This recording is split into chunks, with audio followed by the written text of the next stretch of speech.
Hello. So we're back for another weekly video, and we're going to talk about the top 10, what did I say? Top 10 things we've learned in 6 weeks living off-grid in a tiny home. Yep. So Only 10. only 10. The top 10. We've learned other things, but this is just the top 10. So first of all, I do want to tell you traditionally what an off-grid really does mean is that you're not connected to the electrical grid, but it can also mean that you're not connected to other utilities such as water, which we aren't. We do have a well now, but also it could mean that you're not connected to gas or some sort of heat and to sewer, which we are not. No. So we are not connected to, we are totally off grid.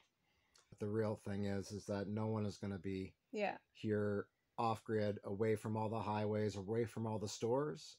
We need to have some sort of way to get messages across and document the things that we do. So hopefully maybe one person or more learns something from anything that we And I mean, for some people off grid, they are remote and they are as self-sustaining as possible, but that isn't the technical definition of off grid. So off grid technically means you are not connected to the electrical grid, which we're not. But we are also not connected to sewer or gas or anything like that. So we do use propane for our cooktop. We do use our wood stove for heat, and we also use our wood stove to warm things up. We haven't really cooked on our wood stove.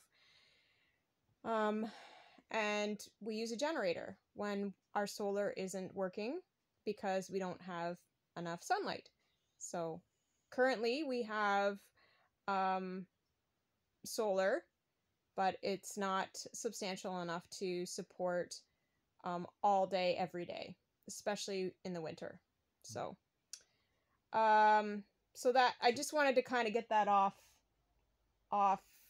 everybody's. There's a lot of definitions. There's a lot of definitions. In people's minds, people think that off-grid means you're remote, you're not going to the grocery store, you're not using fuel. Though that is not what off-grid technically is. Technically, it can mean that, and if you're doing that, that's great, but that's not what we're doing. Yeah. So.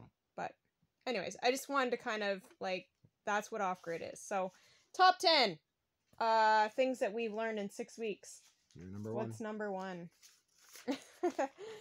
Having sun, which I already mentioned, having sun makes a world of difference. So because we're on solar, especially in the winter, it makes a huge difference. Definitely, even in our mood, I find it makes a huge difference. But even just having the sun when it's cold makes a tremendous difference in my energy. Do you find it makes a difference in your energy? Well, it does. It makes a difference on whether you want to go outside and do anything. That's true. That's true. If it's minus 16 and the sunlight's out, I can walk outside with a very light coat on. It feels like minus 6 or 7, which doesn't seem like a lot. If there is no sun, that minus 16 feels like minus 22. Yeah, it's exactly just the way. So much colder, and you definitely don't want to be out there too long when it's like that. Cold is cold.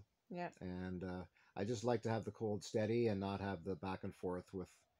We had mild temperatures a couple days ago, and now everything is icy and that. So I kind of feel like I'm in Midwestern Ontario, but we're not.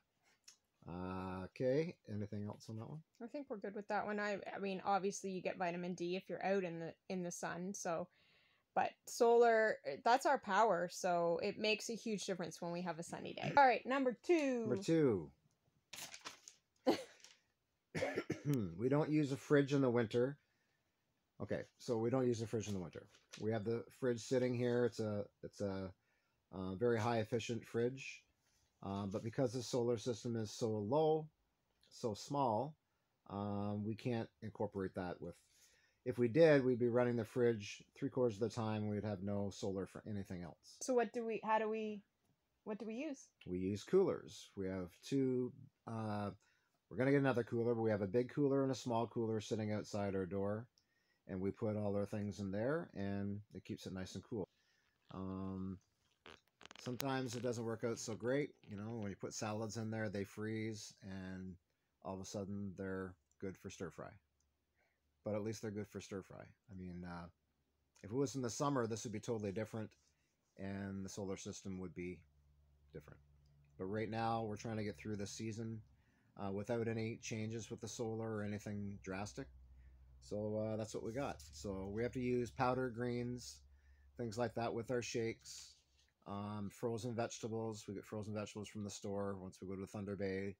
And you can put frozen like spinach and stuff like that into foods, into stir fries, into omelets and stuff like that too. But it's harder with the greens to get those in. That's harder as well with the eggs, trying to find out where you can put the eggs so they don't freeze. But there's also a trick to that too. Another video. Number three. It's hard to get an early start in the winter. So we've been noticing that the sun doesn't really even... I mean, it starts to rise, but it's still pretty dark around like 9 o'clock. But now that the 21st has come around, this morning I found that it was starting to get light at 8 o'clock, which is such a great feeling. So,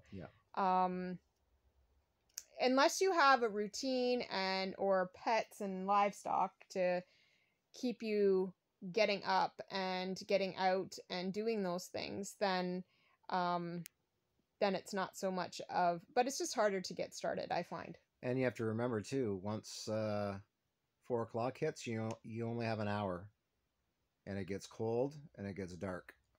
Just like that. Yeah. So you have to make plans, and if you don't get going until 10 o'clock, if you have a full day's of work, that doesn't give you a full day. So you have to plan what you can and try to get up as early as you can, but it does take a while, if not only to get light, but to get warmer if it's been really cold overnight. Number four. Weather can totally change your plans. Yes, it can. So depending on what it's like, if we get days where we get snow and it's cloudy, we're not going to count on solar days too much. So we have, I think I have 3 or 4, maybe 5 gas cans, the primary generator we're using. And when you have to upload videos and certain things during the day, we just try to time and turn the generator on when we can. It's usually on supper time. In the evening, we like to have the generator going when it gets a little bit colder, and then we can just kind of range everything. But yeah, that's one thing we have to get used to. The generator is just part of life. It goes with the solar. In the winter, especially. In the winter, hopefully only. But I mean, yesterday we had such a great Sunday that we had solar up until 7:30 at night. Right. And it'll be the same today, I think. It's been sunny all day, and so I expect to have it. I mean, we only use for our phones and a few odds and ends, and the pump for the water. Right. That's the biggest thing. Yep. We're doing dishes, and we're filling up our water containers. Or if we need a shower. Yeah. Or if we need a shower. Yeah. All right, number 5. Almost everything takes longer off-grid, but it depends on your circumstances, right? Like if you have a full-time job still, you're not going to have more time. But because of our circumstances right now, we do have a little bit more time to be able to go get water and go get wood and all those things that normally do take a little bit more time. But you tend to live a bit more simpler of a life when you are off grid because you don't have as many bills. Right. So you don't necessarily have to have a full-time job unless you want to, unless you really, really like working outside the home and off your homestead or your farm or whatever you want to call it. So... But that doesn't change the fact that everything does take more time. And I think the basis on that is that you're always planning. There's always a plan B and a plan C for everything here, just in case something goes wrong. You want to be scattering around trying to figure out what to do. You want to know what to do. So number 6. Doesn't matter how cold it is outside as long as you have a warm place to go. That is true. Like I said, it can be minus 21, minus 25, whatever. And it is very cold, but with the sunshine, like we said, it doesn't seem like that all the time.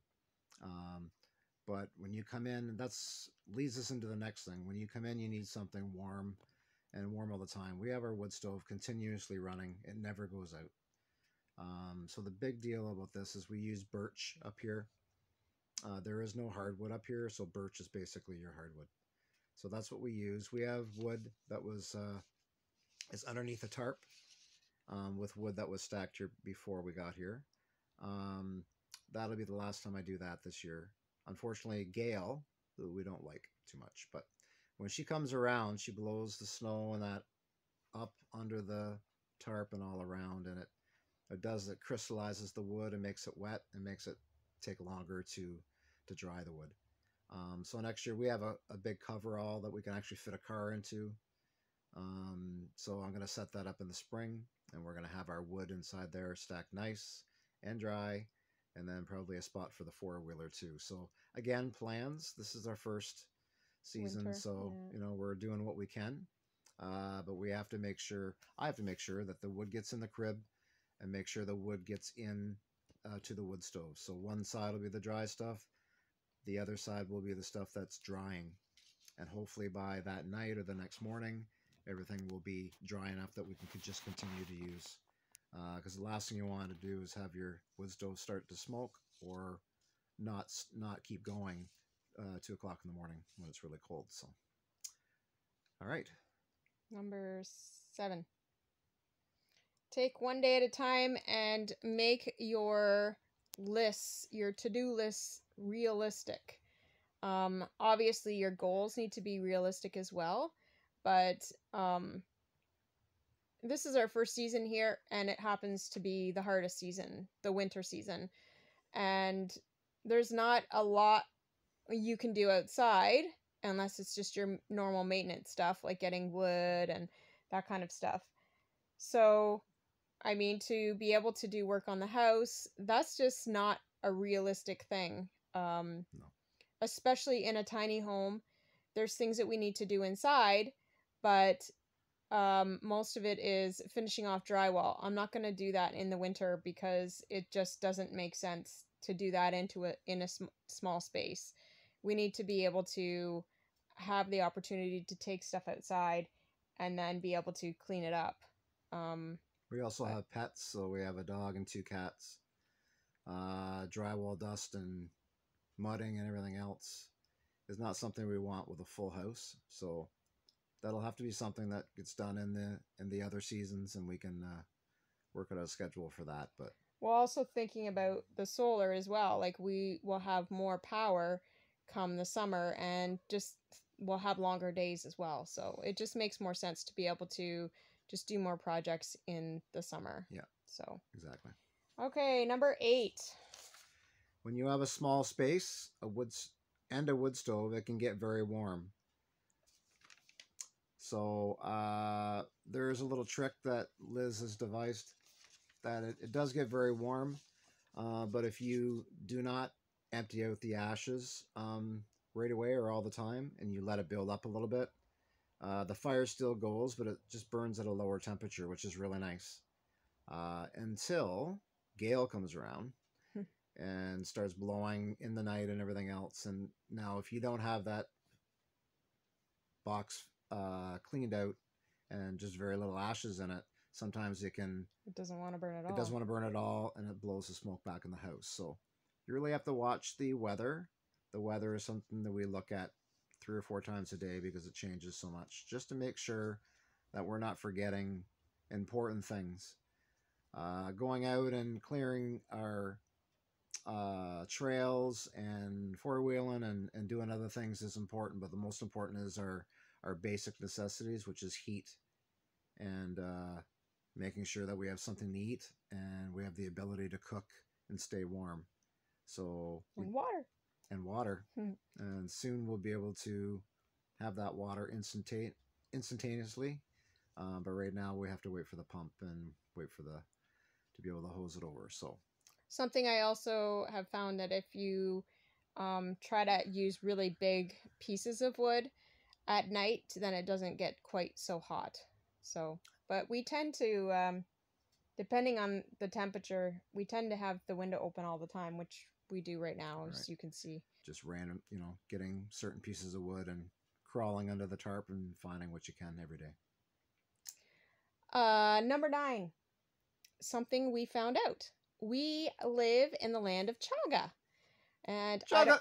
I don't know if you guys know what chaga mushrooms are, but they are very good for you. And they actually grow here on the birch trees. And it has to get to negative 40 degrees for about a month before you can actually harvest them. So we will be doing a video on that as well at some point, because we have chaga mushrooms on our birch trees. So super excited about that, and I am totally psyched to be able to use that as part of our nutrition and see the benefits of that. So and I will talk about the benefits of that when I actually do that video. So and then number 10, we'll do this one together. Okay. Don't leave your hose out. In negative 16-degree weather. And you can take your water hose. Your water hose. Right. It'll freeze, right?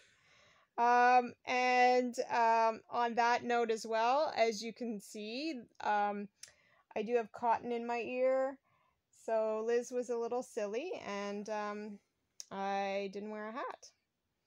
So I ended up with an ear infection.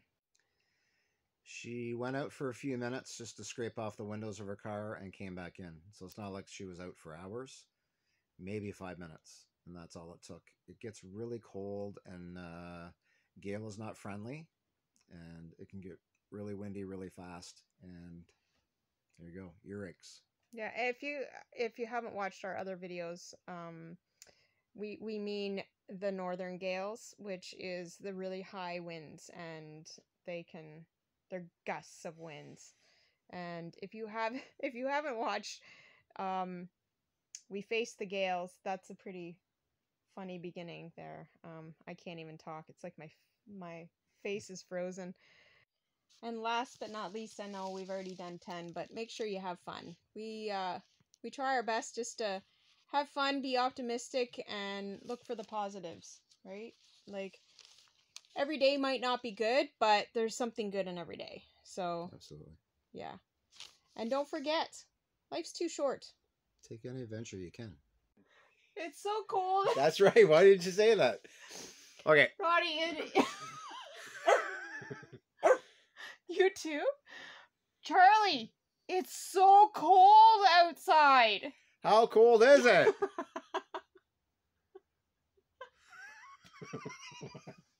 It's so cold.